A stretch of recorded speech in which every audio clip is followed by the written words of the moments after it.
Assalamualaikum warahmatullahi wabarakatuh. Perkenalkan, saya Muhammad Khairi Zidan yang pada kesempatan kali ini tentunya akan mengulas pengaturan hak kekayaan intelektual dalam KUH Perdata.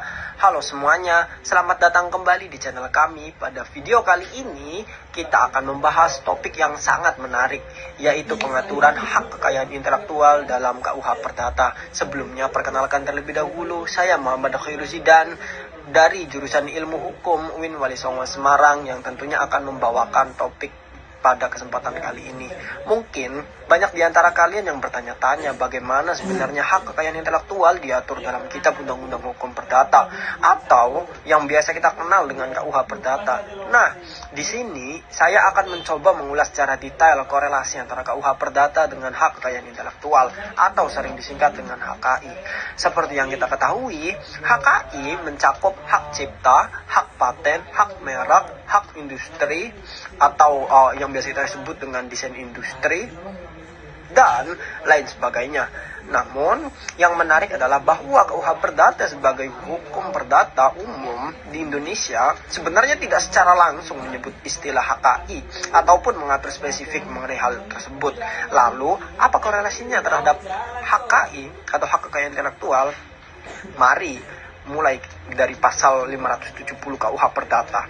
Nah, di dalam pasal ini disebutkan bahwa pemilik suatu benda memiliki hak untuk menikmati dan menguasai benda tersebut dengan sepenuhnya selama tidak bertentangan dengan undang-undang atau hak orang lain.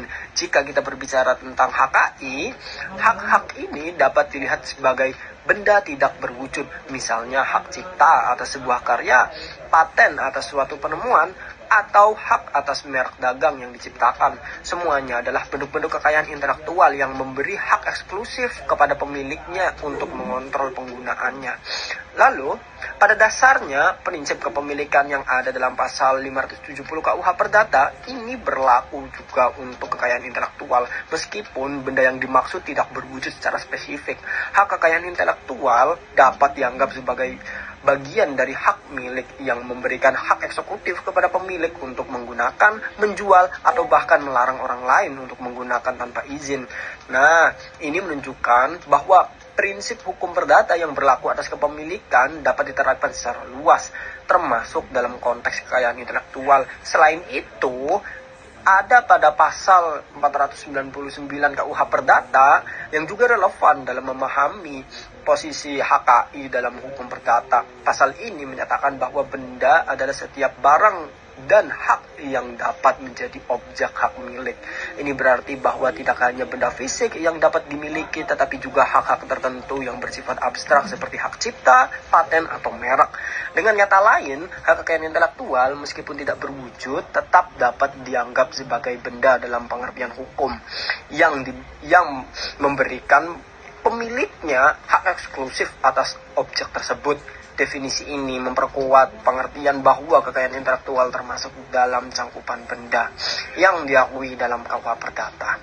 Lalu, memungkinkan pemilik untuk memiliki dan mengelola hak-hak tersebut. Selanjutnya, pasal 1338 KUH Perdata juga memainkan peranan penting dalam pengaturan hak kekayaan intelektual. Pasal ini menyatakan bahwa semua perjanjian yang dibuat secara sah berlaku sebagai undang-undang bagi mereka yang membuatnya. Ini sering dikenal sebagai asas kebebasan berkontrak. Apa kaitannya dengan HKI? Nah, dalam konteks HKI, kebebasan berkontrak memungkinkan pemilik hak untuk memberikan lisensi kepada pihak lain. Misalnya, seorang musisi dapat memberikan lisensi kepada label rekaman untuk mendistribusikan musiknya dengan syarat tertentu. Perjanjian ini adalah bentuk konkret dari penerapan asas kebebasan berkontrak dalam dunia HKI. Selain itu, pasal 1338 juga memberi landasan bagi perjanjian lisensi paten, hak cipta, atau bahkan perjanjian untuk penjualan hak kekayaan intelektual, di mana kedua belah pihak memiliki kebebasan untuk menentukan isi dan syarat-syarat perjanjian. Ini memberikan fleksibilitas yang luas bagi pemilik hak untuk memonetisasi kekayaan intelektualnya, baik melalui lisensi, franchise, atau bentuk kerjasama lainnya. Selanjutnya, mari kita lihat korelasi pasal 584 KUH Perdata yang mengatur mengenai cara memperoleh hak milik. Dalam pasal ini disebutkan bahwa hak milik diperoleh dengan cara penyerahan, penarikan hak, pewarisan, atau perolehan lainnya yang diakui oleh undang-undang. Dalam konteks kekayaan intelektual, kita dapat memahami bahwa hak kekayaan intelektual juga dapat diperoleh melalui cara-cara tertentu yang diakui undang-undang, seperti penciptaan untuk hak cipta, pendaftaran untuk merek dan paten, atau bahkan melalui perjanjian lisensi. Misalnya, hak atas paten didapatkan dengan mendaftarkan penemuan tersebut di kementerian terkait. Setelah didaftarkan dan disetujui, pemilik paten berhak penuh atas invensi tersebut sesuai dengan ketentuan perundang-undangan. Prinsip-prinsip dalam pasal 584 ini dapat dilihat sebagai dasar dari proses pemerolehan hak kepemilikan atas benda, termasuk benda tidak berwujud seperti kekayaan intelektual. Nah, ada juga nih dalam pasal 1365 KUH Perdata mengenai perbuatan melawan hukum yang relevan dengan perlindungan HKI. Tentunya pasal ini menyatakan bahwa setiap perbuatan yang melawan hukum dan menyebabkan kerugian pada orang lain mewajibkan pihak yang bersalah untuk memberikan ganti rugi dalam konteks HKI. Jika ada pihak yang menggunakan atau menyalin karya orang lain tanpa izin, maka tindakan tersebut dapat dianggap sebagai perbuatan melawan hukum dan pemilik hak dapat menuntut ganti rugi. Ini memberikan dasar bagi penegakan hak kekayaan intelektual melalui mekanisme hukum perdata. KUH Perdata memberikan fondasi yang sangat penting dalam pengaturan dan perlindungan hak kekayaan intelektual. Meskipun tidak secara eksplisit mengatur tentang HKI, prinsip-prinsip dasar mengenai kepemilikan, perjanjian, dan perbuatan melawan hukum tetap menjadi landasan dalam menegakkan dan melindungi hak kekayaan intelektual di Indonesia. Dengan adanya KUH Perdata, pemilik hak dapat menggunakan ketentuan hukum perdata untuk menegaskan haknya, memberikan lisensi, atau bahkan menuntut pihak lain yang melanggar hak tersebut.